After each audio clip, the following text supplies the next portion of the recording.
Hey everybody, and welcome back to my channel. For those of you new here, hello, my name is Skylar. I am a certified dog trainer and pet nutritionist. I realized the other day that it is August already. It's almost halfway through August, so a little bit of a whoops on my part. But last August we celebrated Rawgust here on our channel, where pretty much all the videos for the month of August were raw food related. I get a ton of questions about raw food, raw feeding, so I figured for the remainder of this month, the videos will continue to be Rawgust inspired and raw focused. Now in today's video, I'm going to be answering a pretty common question that I get in regards to raw feeding, and that's, is raw feeding safe? This is a common question for a number of reasons, and a big part of it has to do with a lot of misconceptions about raw, different types of raw food and how that can make it more or less safe than others, and just general misinformation when it comes to raw feeding. Honestly, prior to the mid-1950s, raw or cooked food was pretty much the standard pet food. In 1956, Purina came out with the very first kibble dog food, and ever since then, kibbles just continued to gain popularity because of its convenience and just naturally it's cost effective. Once kibble became more standard practice, the idea of raw or fresh feeding kind of went out of favor, became unpopular. But in 1993, veterinarian and nutritionist Dr. Ivan Billinghurst created the BARF model. You might be familiar with the BARF model. I also often reference the primordial diet, and both of these are different ways of kind of going about feeding raw food.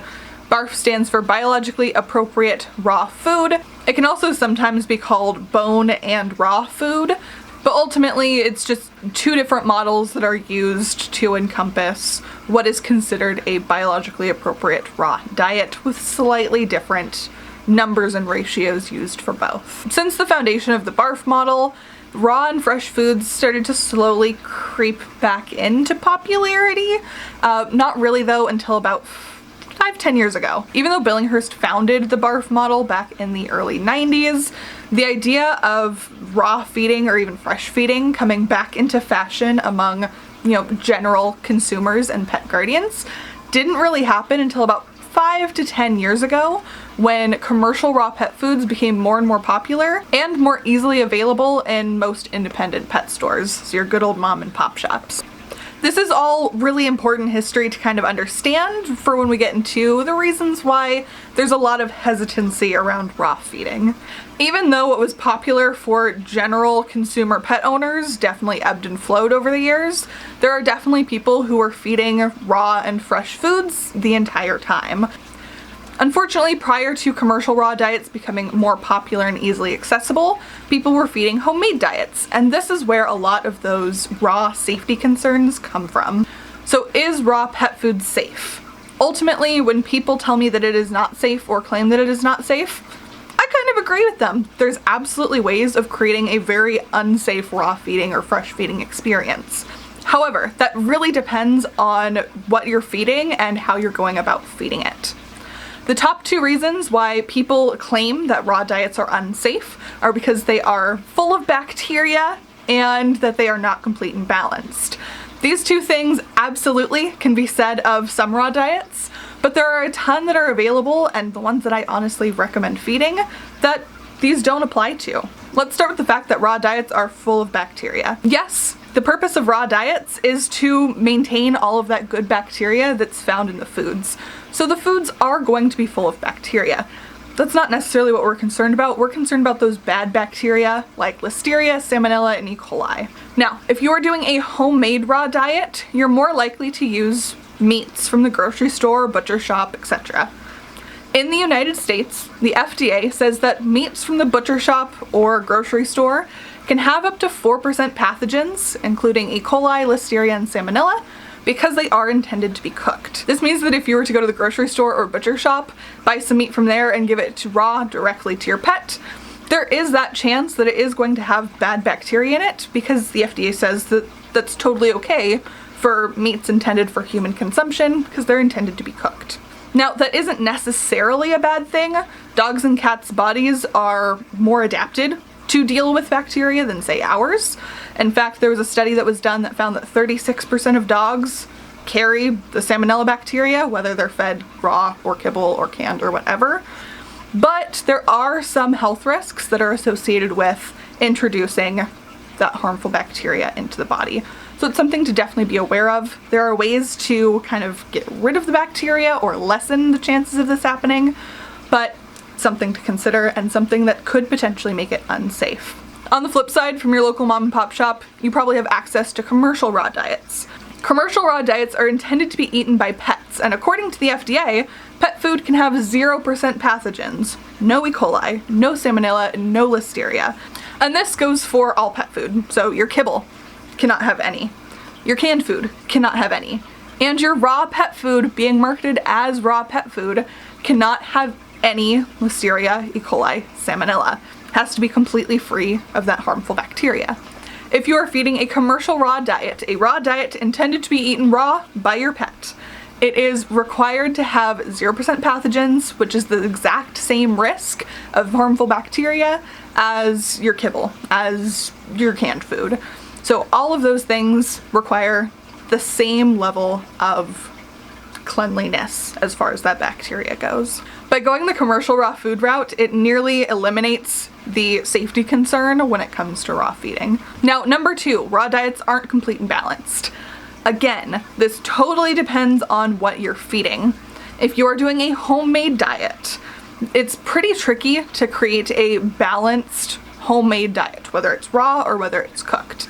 That being said, if you are feeding a homemade diet, raw, cooked, whatever, and it is not complete and balanced, it does not have all the vitamins and minerals that your pet needs, there is a chance that there's going to be deficiencies, and depending on how far off you are from what is considered complete and balanced of the minimum nutrition requirements, it can have detrimental health effects. So if you are feeding, only raw chicken breast that you get from the store, tossing it in the bowl and feeding that for months on end, it is absolutely more dangerous than whatever you can find lowest shelf kibble at the grocery store. That being said, commercial raw pet food is often labeled as complete and balanced in accordance with the AFCO model of what is the minimum nutrient requirements for our pets. That means that to be complete and balanced, it meets all of the same nutrition levels as your kibble, your canned food that you may already be feeding.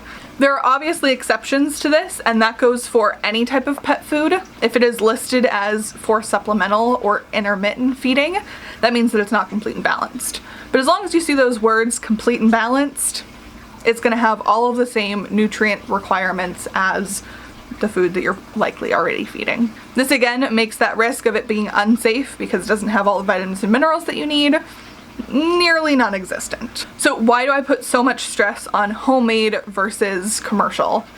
For 95% of the people who talk to me or ask me about raw feeding, I recommend that they at least start with a commercial raw pet food. I do this for a number of reasons, but the biggest ones are the 2 things we talked about.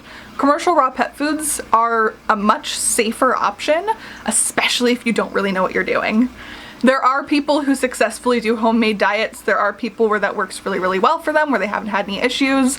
But for the general public, and as we start to learn more as a society about kind of going back to our roots of what we've been feeding our dogs prior to kibble becoming popular, having a commercial option that's still super, super convenient and makes a lot of that guesswork and uncertainty lessened is going to be a really big player. So if you've ever wondered whether or not raw food is safe, or if you've ever been asked or told by somebody that it is unsafe, hopefully now you have some answers to that question and can better educate others if they choose to approach you on that subject and ask some questions. That is all for today's video. Please give it a like if you enjoyed it and subscribe to my channel for more information. We do a lot of nutrition and training videos on here.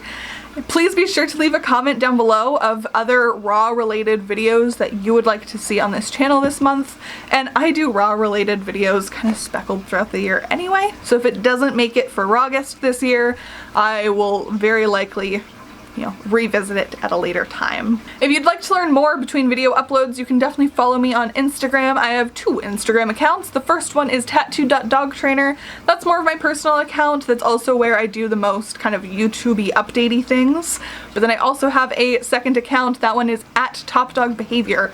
That is my business, and that is where I share a lot of training and nutrition information pretty much daily. So if you'd like little snippets of information throughout the day so you learn a little bit more, please be sure to follow that account. Last but not least, I do have a whole raw feeding playlist on this channel with videos from last year's Rawgist, as well as some other raw videos that have been put out here and there. So that's going to be a really great resource for a lot of your raw questions. Last year we focused on some of the basics, so I believe there's a raw frequently asked questions. There's different ways of incorporating raw into your pet's food if you're not ready to do a fully raw diet, and tons of other videos that you can check out there. That is all for today's video. Thank you so much for watching, and I will see you in my next one. Bye!